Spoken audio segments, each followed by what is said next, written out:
are you doing? I'm doing good. How are you? Did you have a good summer? I did. Good. Yeah, I was hoping to meet with you and the other officers. Maybe we could have lunch later this week or next week. Next week. Next week. Okay. No issue.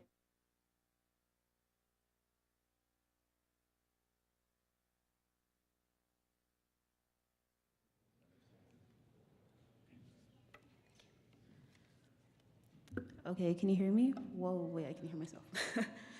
Okay, so we're beginning 5 minutes early. As I said before, my name is Laura Tenfingers. My Lakota name is Tatanka Jishchila, which translates to Little Buffalo. I come from the Oglala Sioux tribe that's located in Oglala, South Dakota on the Pine Ridge Indian Reservation.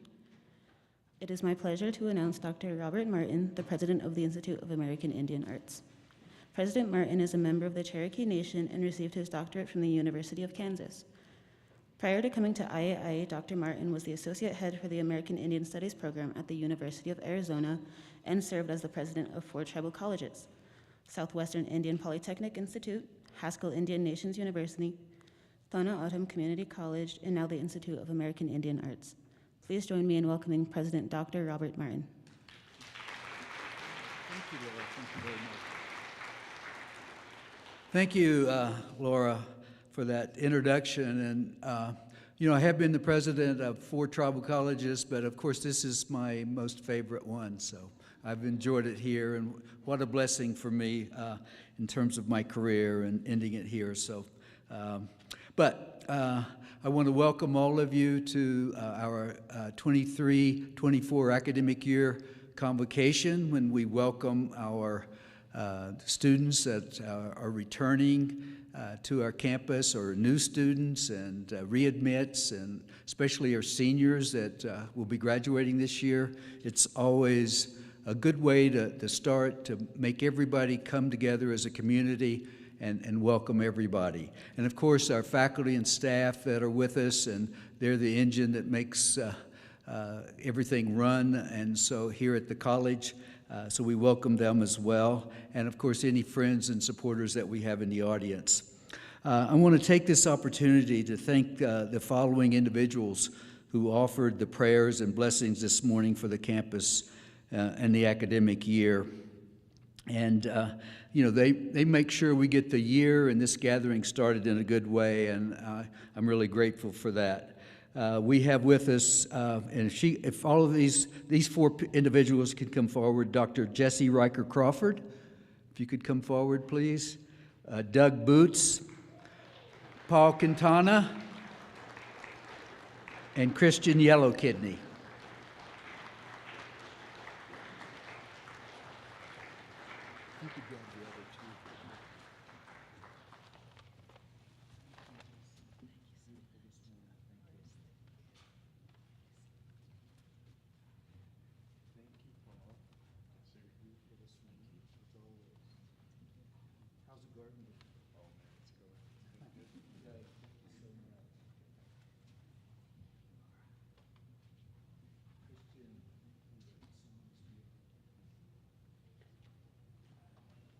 Let's give them another round of applause, please.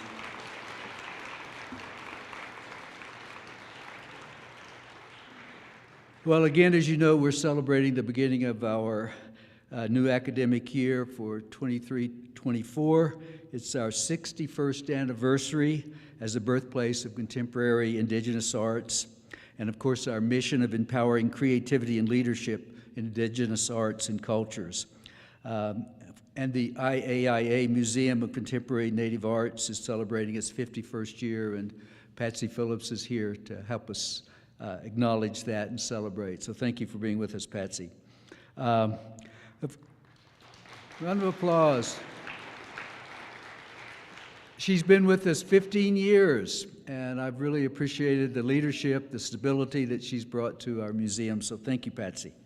And of course, I applaud the decision of our current students that have joined us for this school year, this academic year, whether in person or online. And of course, we have our first year students, and I'd like for those students, if you're first year, you're a freshman, or your first year here as a transfer or whatever, please stand, and we want to acknowledge you and thank you for being with us.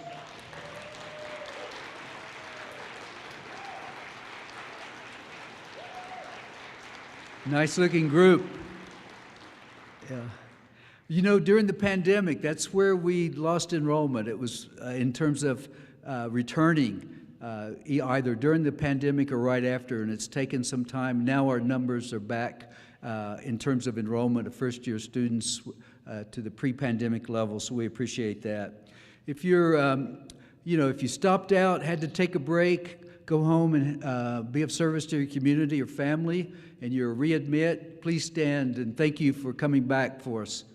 Do we have any readmits here? Stand up. Thanks for coming back. What about seniors that plan to graduate either in December, in a couple of months, or in May? Could you please stand? And we got a few.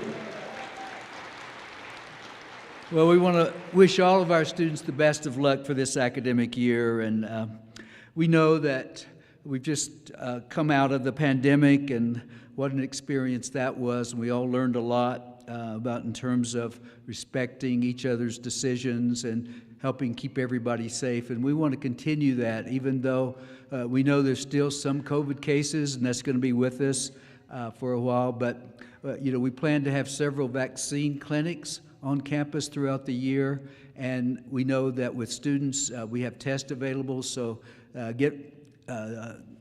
be up to date with your vaccines, and if you experience symptoms and need to be tested, let us know, and we'll make sure we provide a test for you. One of our strategic directions is supporting student success, and that's important to us and your success, and we have incredible resources to support you. And whether you're online or in person, you need to reach out for people that can help, the faculty, the staff advisors, counselors, administration. We're all here to encourage your success and to assist you in achieving your academic goals while you're here at the Institute of American Indian Arts. So it's very important for us. And of course, we have an incredible faculty and staff that are here they're creative, they're talented, and they're committed to the mission of the Institute of American Indian Arts. So if you're a member of the faculty, could you please stand? And we appreciate all that you do for us and our students. Thank you. Thank you.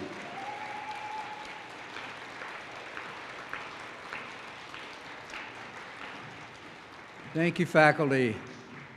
And you're going to meet some new faculty in a few minutes, and staff as well. And I'm going to ask the staff to please rise, and thank you for your commitment to our mission and programs here.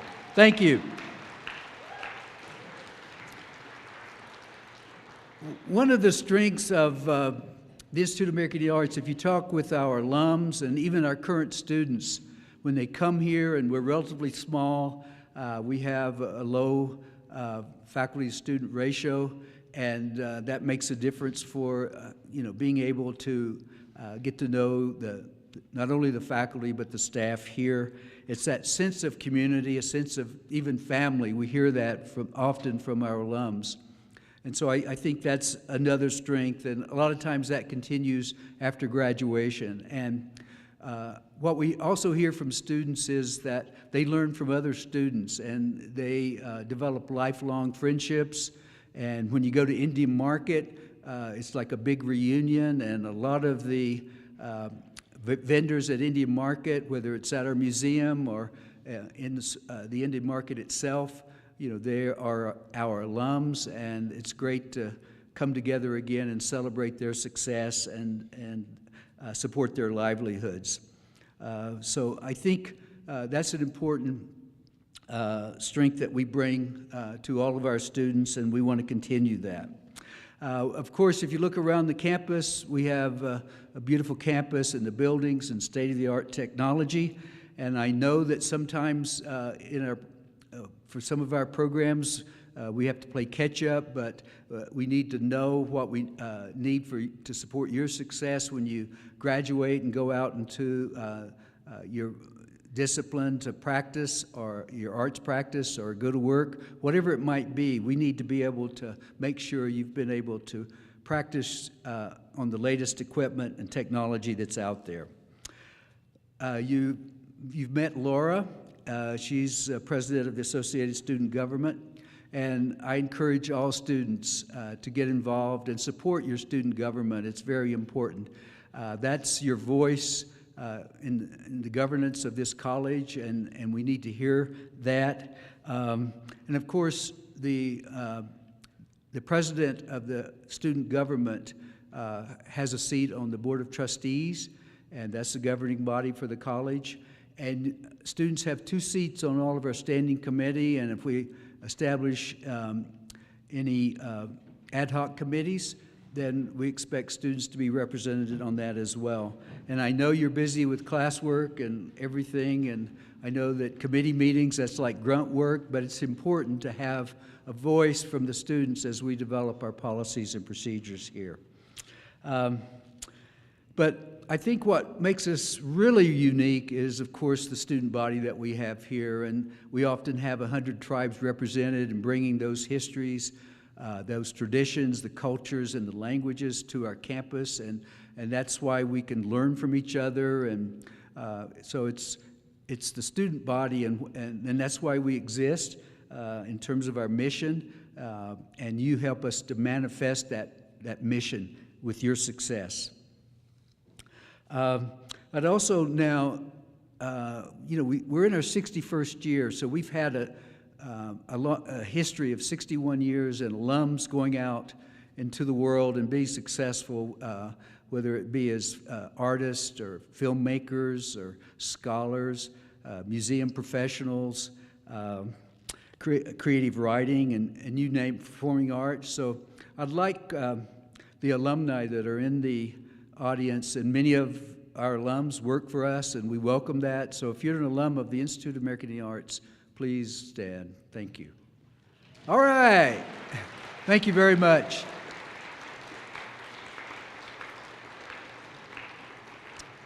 Wado, and thank you, everyone.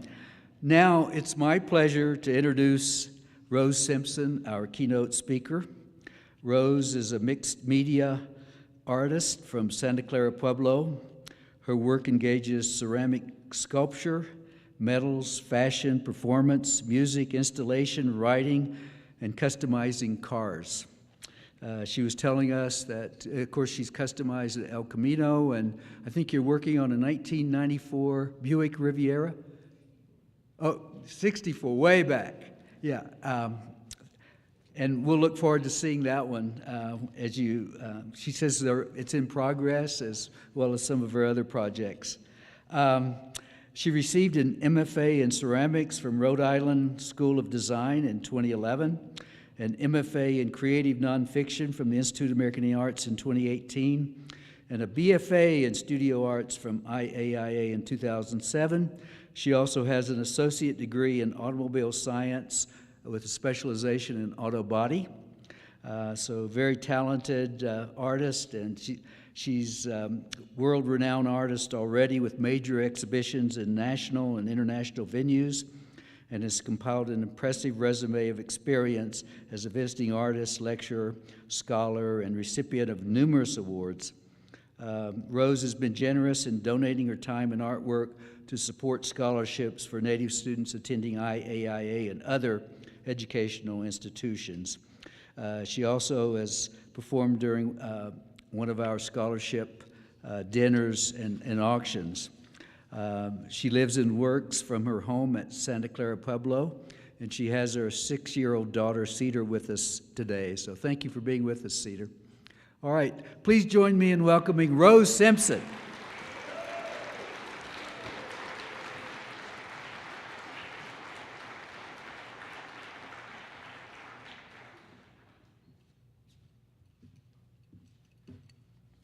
Hey, Sengi Tamu.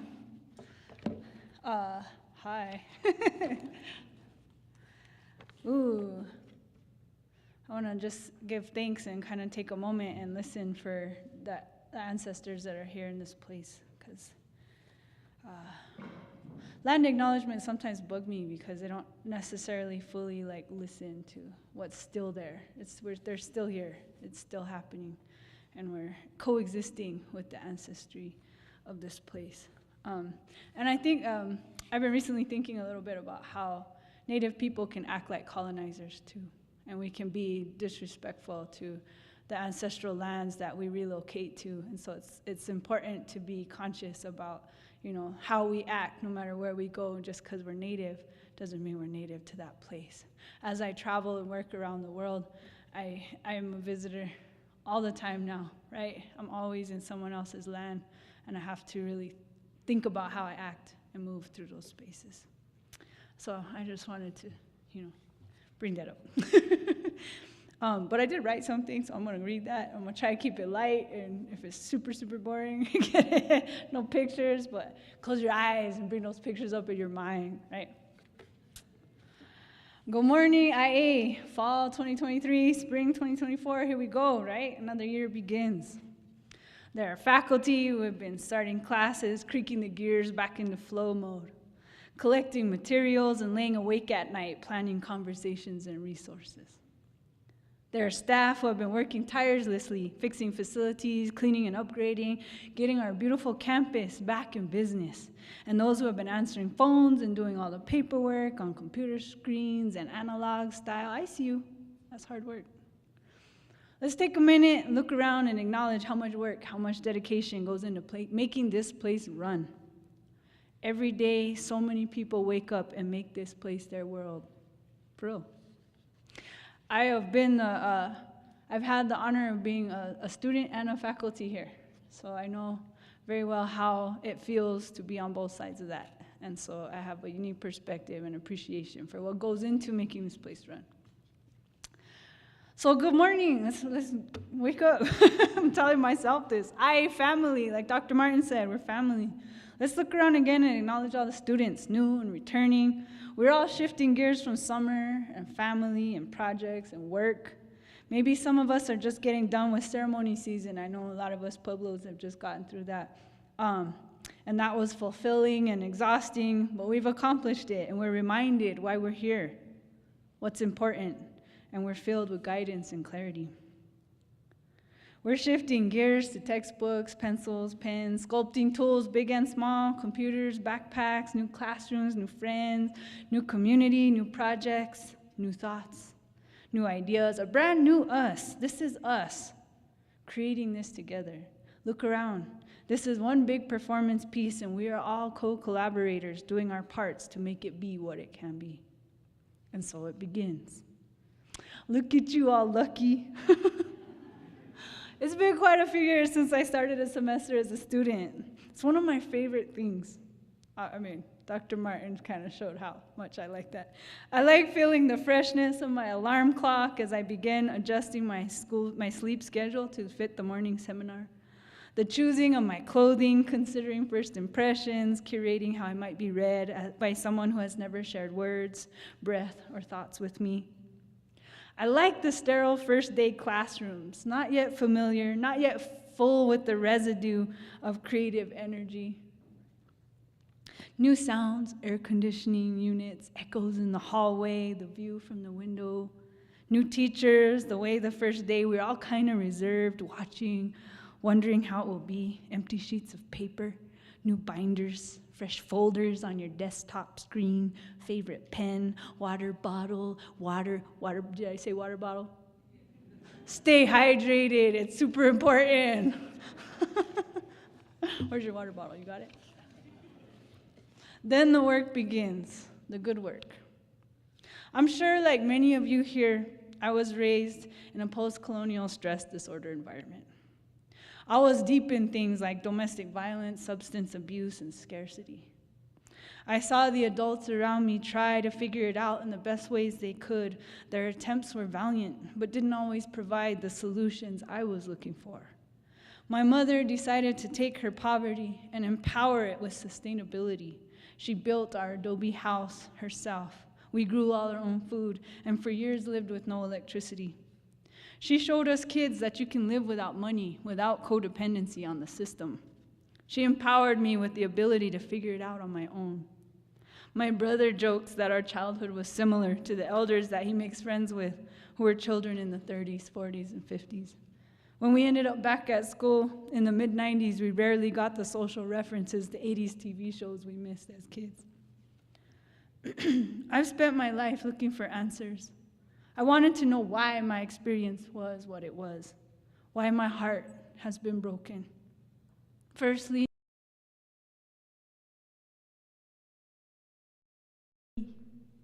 can we trace the lineage of abuse and destruction? What causes colonization? What makes a people enslave or murder entire cultures? Why is this still happening? Why are children ever unsafe?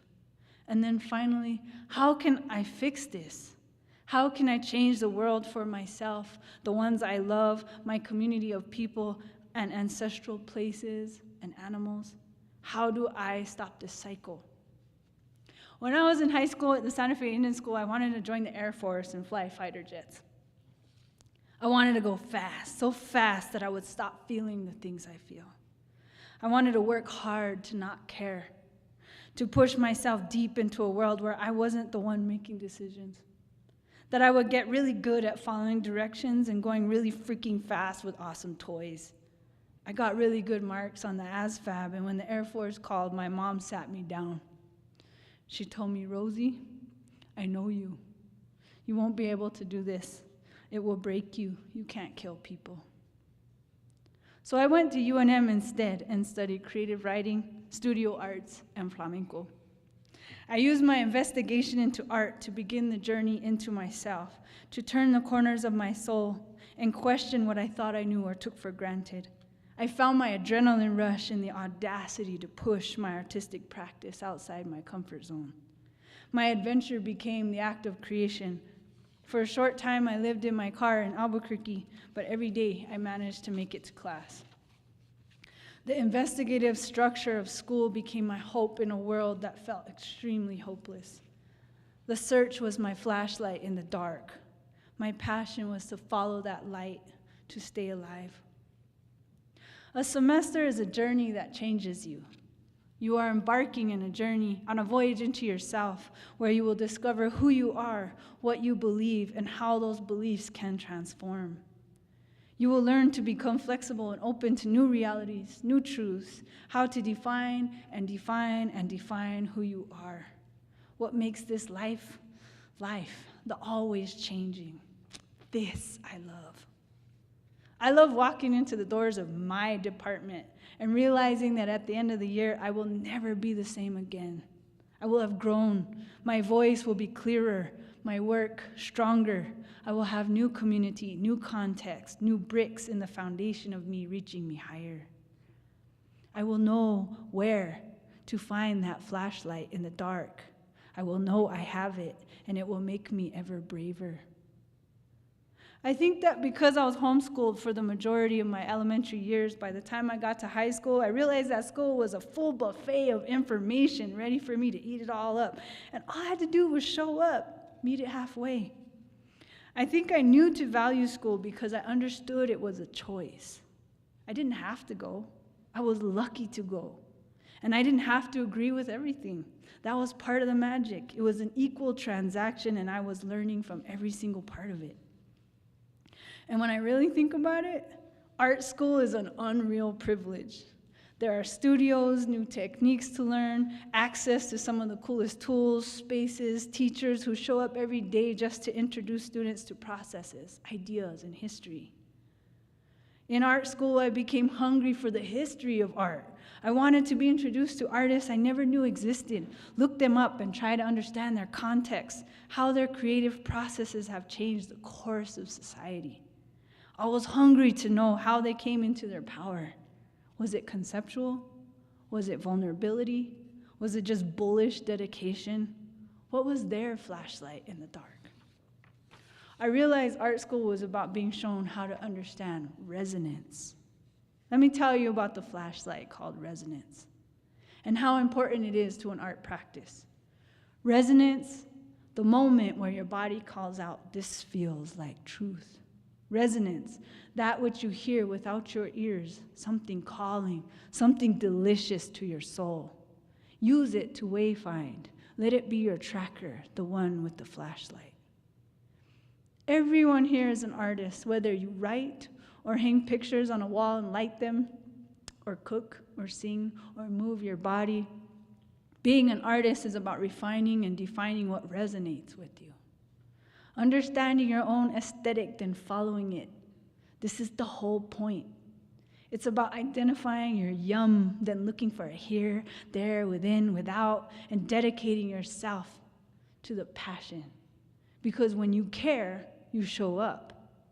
Art school presents you with an entire buffet of options. It's an incredible thing to be able to try everything and see what yums. Then stick with it. Let it sink into your soul and pour your all into it. Show up for that yum. Maybe you have found an inspiring artist that when you see their work, it makes your bones ring with truth. Maybe you have fallen in love with the process of making jewelry or rolling wet paper through a printmaking press. Research, which is just digging up yum, if you ask me. Building sculpture, detail, painting, finding just that right word. But in the process, you embody that tracker. It is you who is directing your flashlight right at your aesthetic. You are finding you. You are learning yourself by finding what drives you, what moves you, what makes you care. What makes you want to scream to the sky that you have something to give to the world and hear it echo out through creation. So show up. Show up for you. Don't do it for anyone else. Do it for the ringing in your soul, the resonance that says, this is my truth, I can feel it. Because really, that's you. That's what makes you brilliant and beautiful and superb. So show up. Show up for you. Find yourself through the experiments of life and let people help you. There's so many people here today, people at this school who show up every day to help introduce you to something new. They give you ideas to taste, processes to try on, colors to cook with, and peers to co-create this life with, collaboration teams, tools of dedication, and they show you that you can push through the hardship and come out the other side, triumphant and matured. So show up for you. In the process of discovering your resonance, share. Learn to be vulnerable, honest, real. The more you find what you love, the more you can share that process. And be able to listen to critique because they are helping you to refine your yum. Trust it, it's community. It is building the ability to pay attention deeper than our society wants us to. And let me tell you, attention is the new economy. And the more you are able to identify what is your resonance, your attention becomes way more valuable because it is informed, deeply informed.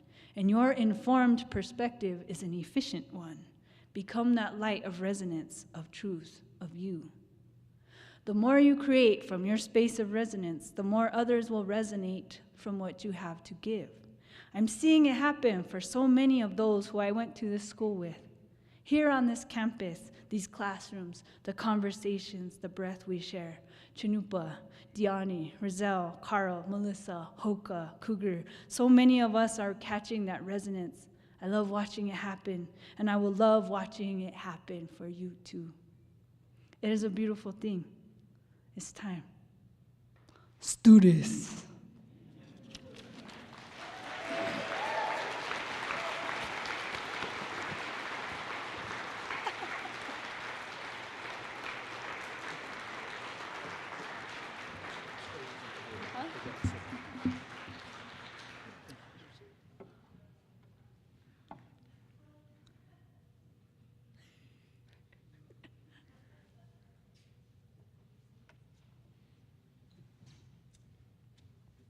Isn't she amazing? Let's give her another round of applause. Thank you, Rose, for sharing your inspirational, eloquent words with us and the advice that you have for all of us. It's so beautiful. Thank you. And we have honorarium for you, and Laura's going to help me with wrapping you in one of our IAIA blankets, designed by Benny Buffalo, who attended in the mid-'60s. It's called Material Break. It came from our collection.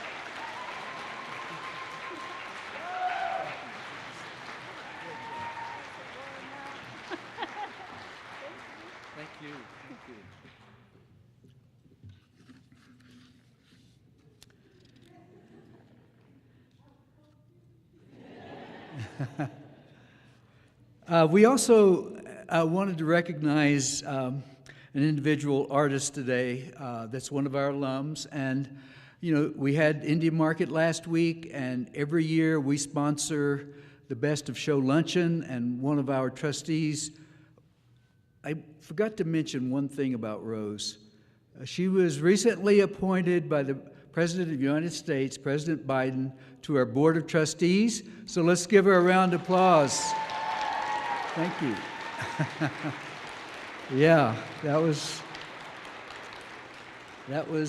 good news. So congratulations, Rose.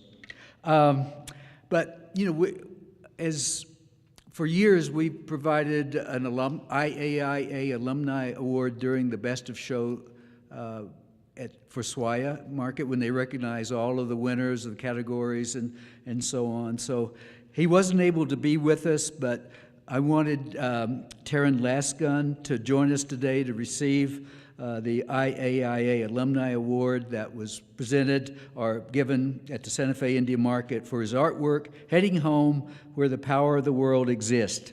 It's a ledger art piece, and Taryn is Pecani Blackfeet citizen from Bowling, Montana, and a visual artist. Taryn's art practice employs various media, including ledger drawing, printmaking, painting, and photography. He received his BFA degree in museum studies and an AFA in studio arts from the Institute of American Arts in 2016. He's the recipient of numerous awards. His work has been exhibited here in Santa Fe and throughout the nation. And now he currently lives and works in Santa Fe, New Mexico. Please join me in congratulating Taryn. Please come forward.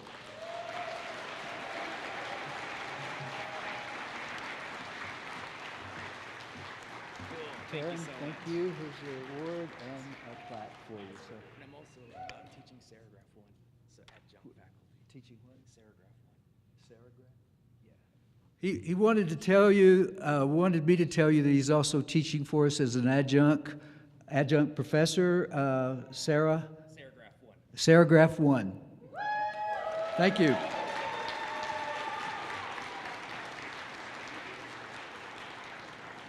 Thank you, Taryn. Now we want to welcome our new faculty and staff to our community. We said earlier how important community is to us, and we especially want to welcome our new faculty and staff that are joining that community. Please come to the front to introduce yourselves, and while you're doing that, I'm going to introduce the cabinet members. Felipe Colon, our provost. Where is Felipe? Where are you in the back of the room, Felipe? He's our provost. Larry Mirabal couldn't be with us, but he's our vice president for operations. That includes finance, administration, IT, and facilities. So let's give Larry a round of applause in his absence. I don't see any of the new faculty and staff coming to the front here. You have to come to introduce yourselves. Please come forward. Patsy Phillips, director of our Museum of Contemporary Native Arts.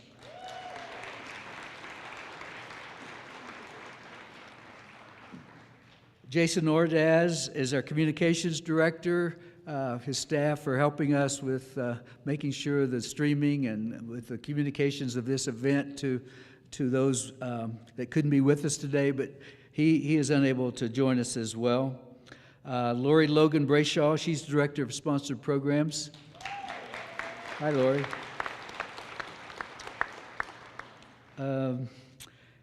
Suzette Sherman, director of the Office of Advancement. Mary Beth Worley, director of the Office of Institutional Research. And Renee White, my executive assistant. We're housed in the Lloyd Kiva New Welcome Center. If you need, please stop by and visit. And if I'm not there, you can make an appointment with Renee. We'll look forward to seeing you. But now it's an opportunity to meet some of our new faculty and staff. Are there anybody else out there that needs to introduce themselves? See, Paul, come on up. All right, here we go. You look familiar. Yeah. Hello, everybody. My name is Jameson Chase Banks. I'm now the new lead printmaking professor. So thank you very much.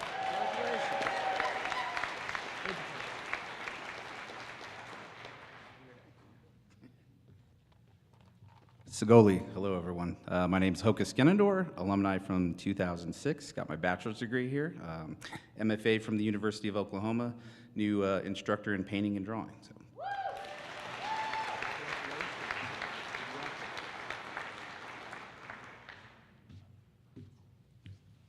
Hey everyone, I'm Skylar Blanchard. Tall guy. It's fine. I'm the sculpture adjunct. No, I'm not adjunct. I was. Now I'm new sculpture faculty.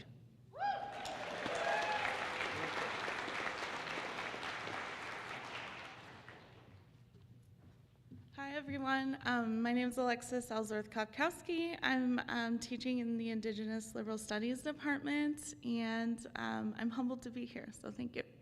Welcome.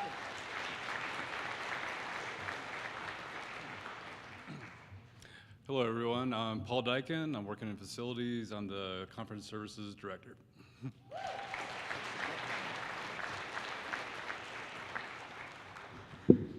Hello, everybody. My name is Vincent Canatobi. I'm the Director of Facilities for about 4 months now, and I am a member of the tribe of San Ildefonso Pueblo. We're neighbors, Rose, and Choctaw. It's a pleasure.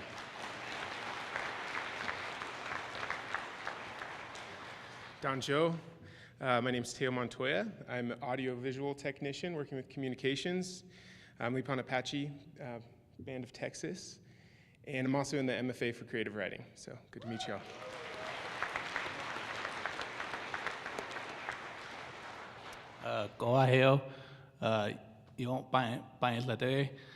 My name is Wayne Nesgasan. I'm Pickeries, Pueblo, and Dene. I am 2006, what did you say, Oka? 2006 alumni, and I'm the new museum educator.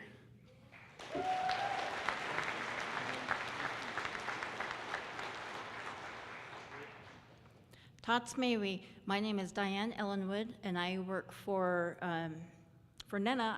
I'm the Student Services Coordinator. I moved here from Lapwai, Idaho, where I worked for the Nez Perce Tribe as our higher education scholarships coordinator. So it's a little familiar to me, and it'll be happy for me to work with a lot of the students here, and even especially with the staff. So I'm kind of excited to hit the ground running, because I know Nana will keep me busy. So I appreciate it, and I'm happy to be here. Thank you.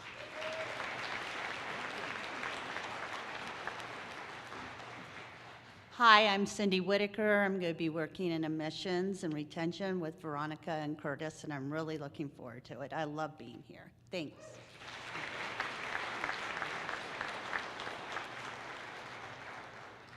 Is that all of our new people? New faculty and staff? Well, let's give them another round of applause in welcoming them to our community. I also want to recognize the Dean of Student Services, Nena Martinez Anaya, for her and her staff for organizing this convocation and the luncheon and everything. Nena, please stand. Let's give her a round of applause, and the staff, too. Thank you very much. Now, I think that's the end of our program. We're going to have lunch in the dance circle. Hopefully it won't rain, but we'll see how that goes. And it should be ready at 11:45 now. So thank you. And by the way, elders go to the front of the line. So had to say that for Patsy and Lori.